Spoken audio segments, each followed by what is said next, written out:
لیکن وہاں کی زندگی سوشل لائف نہیں ہے، وہاں کی زندگی اہل بیت فرماتے ہیں انفرادی زندگی ہے. مطلب جس طرح اکیلے آئے تھے اسی طرح اکیلے جاؤ گے. کسی سے کتنی بھی محبت ہو لیکن مرنے کے بعد وہ ہمارے ساتھ نہیں ہوتا. بیٹے سے عشق تھا تنہا چلا گیا، ماں سے پیار تھا تنہا چلی گئی، شوہر سے لگن تھی تنہا چلا گیا. اکیلے آئے تھے جس طرح شکم مادر سے، اسی طرح قبر میں بھی کیا جاؤ گے؟ اکیلے جاؤ گے. لیکن دنیا میں کوئی بندہ اکیلا نہیں جیتا. یہاں سوشل لائف ہے، یہاں کنیکشنز ہیں، یہاں ہمسائے کے حقوق ہیں. لیکن مرنے کے بعد پورا سفر انسان نے اکیلے طے کرنا ہے. فرمایا وہاں پہ اگر کوئی ساتھ ہوگا تمہارا عمل ساتھ ہوگا. پھر معصوم سے پوچھا مولا کیا کبھی کوئی کسی سے نہیں ملے گا؟ باپ سے نہیں ملے گا، دادا سے نہیں ملے گا، اہل بیت سے نہیں ملے گا، انبیاء سے نہیں ملے گا، صلحاء سے نہیں ملے گا؟ فرمایا نہیں، وہاں پہ بھی میل جول ہے لیکن اللہ کی مرضی سے. اب امام نے مومنین کا میل جول بتایا جو وادی برہوت والے ہیں، اس کا ٹاپک لمبا ہے. فرمایا جو مومنین ہیں ہفتے میں ایک مرتبہ خدا ان کی ملاقات کا بندوبست کرتا ہے. کہ مولا کہاں پہ ان کی ملاقات ہوتی ہیں؟ فرمایا ان سب کو خدا وادی السلام میں جمع کرتا. وادی السلام ایک ایسی نگری، ایک ایسی وادی جو سلامتی کی وادی ہے. اب وادی السلام میں کیا کرتے ہیں وہ الگ بحث ہے، وہ مولا کی روایت میں آئے گا. فرمایا ونس اے ویک. مولا کب جمع ہوتے ہیں؟ صبح کو، دوپہر کو؟ فرمایا نہیں، جب دنیا میں وقت غروب ہوتا ہے تو خدا ان کو وادی السلام میں بلاتا ہے. کب تک رہتے ہیں؟ فرمایا جب تک وقت فجر نہیں ہو جاتا یہ یہاں بلائے جاتے ہیں، اور فجر کا وقت ہوتا ہے پھر یہ واپس عالم برزخ کی طرف بھیجے جاتے ہیں. تبھی ایک شاید راتوں کو قبرستان میں زیادہ بیٹھنا مکروہ ہے. اس کی دلیل شاید یہ ہو، ایک شہید کی ماں، جوان بیٹا اس کا دنیا سے گزر گیا، کہتی ہر شب جمعہ میں قبرستان جاتی تھی اور 4 گھنٹے یہاں تک کہ صبح کی اذان ہوتی تھی بیٹے کی قبر پہ بیٹھی رہتی. قرآن پڑھوں، زیارت پڑھوں، حدیث پڑھوں تاکہ میرے بیٹے کو راحت ملے. ماں تھی، اس کی روٹین بن گئی. ہفتوں کے ہفتے گزر گئے لیکن یہ شب جمعہ بیٹے کے قبر پہ جاتی، دعائیں پڑھتی. ایک دن اس نے خواب کے عالم میں اپنے بیٹے کو دیکھتی ہے بیٹا میرے حضور بیٹھا ہے.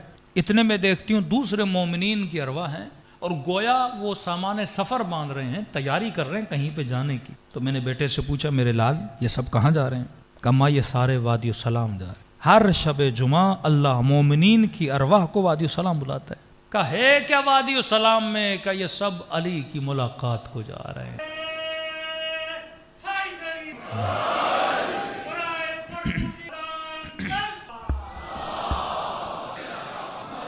کہا یہ سب امیر المؤمنین کی ملاقات کے لیے جا رہے ہیں. اب یہ بھی سوچئے کہ واقعاً کوئی بات نکلی ہے، آخرت میں عمل نہیں ہے کہ میں عمل کر کے ایک مقام حاصل کروں، نماز پڑھوں ثواب لوں، روزہ رکھوں ثواب لوں. رجب کا مہینہ ہے، عمل کا مہینہ ہے. مرنے کے بعد اعمال بند. لیکن فرماتے مرنے کے بعد علم بند نہیں ہوتا. یعنی جو ادنا سے ادنا ترین درجے میں بھی ہے اسے یہ اجازت ہے کہ وہ علم حاصل کرے. اور یہ علم کہاں سے ملتا ہے؟ محفل محمد اور آل محمد. اب یہ تو نہیں کہ انا مدینۃ العلم وعلی بابا، وہ صرف دنیا میں نہیں، یہ علم کا دروازہ عالم برزخ میں بھی ہے، یہ علم کا دروازہ میدان محشر میں بھی ہے. تو بیٹا کہاں جا رہے ہیں؟ کہ اماں سارے وادی السلام جا رہے ہیں. کہ میرے لال تو کیوں نہیں جا رہا؟ کہ اماں علی نے بولا ہے جب تک ماں ہے ماں کے پاس رہنا. کہ اماں تیرے ادب کی وجہ سے میں نہیں جا رہا. اب ماں کو منع بھی نہیں کر پا رہا، ماں ہے. کہ آپ کے ادب کی وجہ یہ ماں نیند سے اٹھتی ہے. اس دن کے بعد اس نے راتوں کو بیٹے کی قبر پہ جانا چھوڑ دیا. کہ میں اپنے لال کو علی کی زیارت سے محروم کیوں کروں؟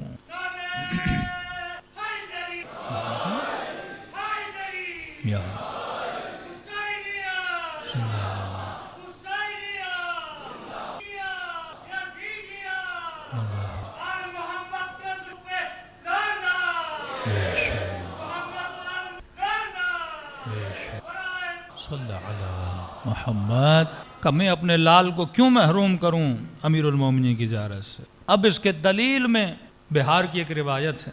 فرماتے ہیں امیر المومنین اپنے ایک صحابی کے ساتھ کوفے سے 1.5-2 فرسخ باہر نکلے. شاید مومنین پوچھیں کہ مولانا وادی السلام دقیقاً کہاں پر ہے؟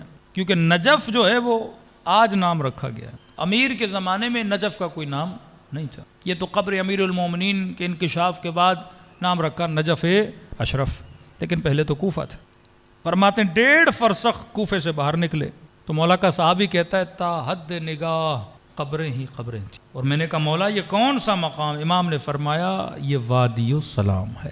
کہ بس قبرستان میں داخل ہوئے اور علی نے سلام کیا السلام علیکم یا اہل لا الہ الا اللہ، اور سلام کرنے کے بعد علی نے کلام کرنا شروع کہ باتیں کرنے لگے. میں خاموش کھڑا رہا. گفتگو اتنی لمبی ہوئی کہتا میں تھک کے بیٹھ گیا. بیٹھنے کے بعد کئی گھنٹے گزر گئے.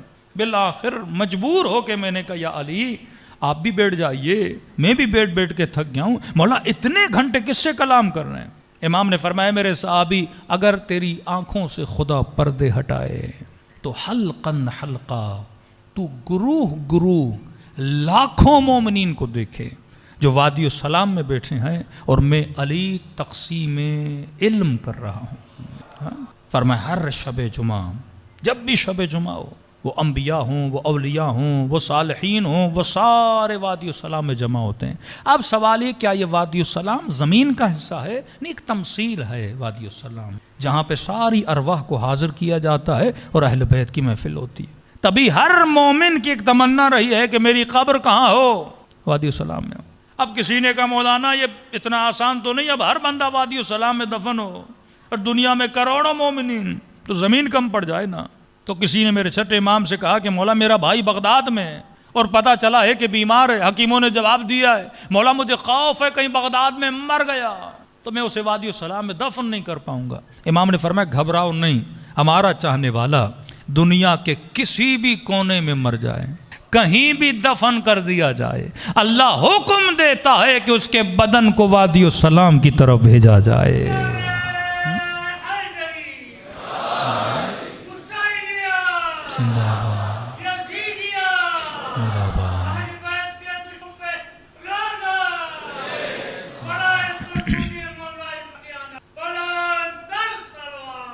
اللہم صلی علی محمد وآل محمد. تو بندے کا مؤمن ہونا ضروری ہے. مومن وہ جو یؤمنون بالغیب ویقیمون الصلاۃ. جب تک غیب پر بندے کا ایمان نہ ہو، یہ غیب یہی موت ہے، یہی قیامت ہے، یہی قبر ہے. تو فرمایا کہ بدن سے روح نکلتے وقت کی تکلیف سے اگر بچنا چاہتے ہو تو فرمائے مومنو چند کام ضرور کیا کرو. یہ سکرات الموت، یہ بہت مشکل لمحات ہیں جب انسان کے بدن سے روح نکلتی ہے. پہلا کام فرمایا جو ہر نماز واجب کے بعد تھوڑا بہت بھی ہو قرآن کی تلاوت کرے، وہ سکرات موت سے بچ جاتا ہے، وہ ہول الموت سے بچ جاتا ہے، وہ خوف موت سے بچ جاتا ہے. 4 آیتیں، 5 آیتیں، 10 آیتیں جتنا ہو سکے. امام خمینی کی عادت تھی، سفر پہ بھی جاتے تھے، آپ نے وہ جہاز کی ویڈیو بھی دیکھی ہوگی، جہاز میں بھی قرآن پڑھ رہے ہیں اور ہاسپٹل میں بستر مرگ پر ہیں، وہاں پر بھی آپ دیکھو گے کیا پڑھ رہے تھے؟ قرآن پڑھ رہے تھے. تیاری کرتے تھے کہ جب بھی موت آئے، بدن سے جب روح نکلے تو انسان کو کیا ہو؟ تکلیف نہ ہو. تکلیف ہوتی ہے تعلق کی وجہ سے. تعلقات دنیا جتنے مضبوط ہوں، اس تعلق سے جدائی کی اتنی تکلیف ہوتی ہے. میں ہمیشہ مجلس میں مثال دیتا ہوں، اگر ہاتھ کی ہتھیلی پہ ٹیپ سولیوشن لگائی جائے، کھینچو گے تکلیف نہیں ہوگی، کیونکہ ٹیپ سولیوشن کا اور ہاتھ کا اتنا مضبوط تعلق نہیں ہے، جدا ہو جاتی ہے. لیکن وہی ٹیپ سولیوشن اگر ہتھیلی کے پیچھے لگائی جائے، جب کھینچو گے تو تکلیف ہوگی، کیونکہ بالوں نے ایک مضبوط تعلق بنا دیا ہے اس ٹیپ سولیوشن کے ساتھ. اور جب بال کھینچتے ہیں تو انسان کو تکلیف ہوتی ہے نا. جب تعلق اتنا مضبوط ہو جائے دنیا سے، مال دنیا سے، دنیا کے گھر سے، اولاد سے، اب تعلق اتنا ہے کہ جب جدائی کی بات آتی ہے تو انسان کو تکلیف ہوتی ہے، وہ دنیا سے جانا نہیں چاہتا. لیکن اہل بیت کی زندگی دیکھو، اکبر جیسا بچہ ہے، اصغر جیسا بچہ ہے، جب جان چلی گئی اس بچے کی تو کہا خدایا رضن برضا، ہم تیری رضا پہ راضی ہیں.